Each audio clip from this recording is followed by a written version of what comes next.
Dahil nga nakahanap ako ng dahilan para makabili ng bagong gamit. Kaya nandito ako sa may Motor World Dasmariñas, Cavite para bumili ng bagong helmet. Dahil nga luma na yung helmet ko, mga 8 years na siguro yon at least. Pero okay pa din naman siya, magagamit pa din naman. Excel na to, di ba?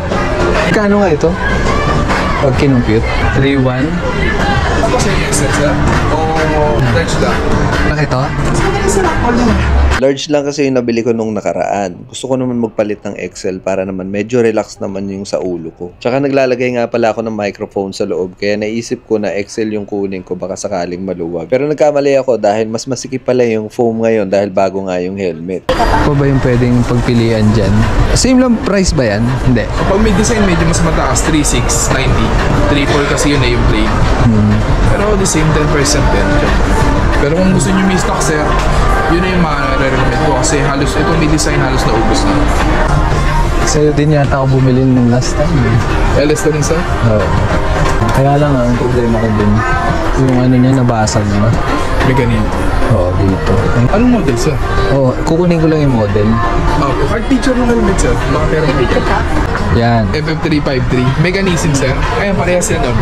Nasira kasi yung mechanism ng visor ng LS2 helmet ko, kaya baka sakali ako baka may available dito sa store nila. Ang hirap kasing humanap ng model na yon dahil luma na nga. Pero may nakikita ako sa Shopee, kaya lang hindi ako sigurado baka mali yung maipadala sa akin. Ito kasi version 2, buo na. Ito kasi yung version 2, binuo na. Ipitin nyo lang sir, tapos tulak pa ba angat. Kasi ito, may spring yan. Balik, tapat nyo lang to sir. Ipitin nyo yung maliit sir, tas baba. Okay na yan. Dito kasi sir, baka medyo matagalan na yan. Pero kayo, pwede naman mag-iwan ng name tsaka contact. Naka-the best option yun sir, Lazada, Shopee ng Motorworld. Motorworld.com.ph para yung item na makukuha nyo, legit talaga. FF353 sir, yun naman yung nakalagay sa code nyo. So dahil nga bigo tayo, itunuloy ko na lang yung pagbili ng helmet. Kunin nyo na yung matte black sir.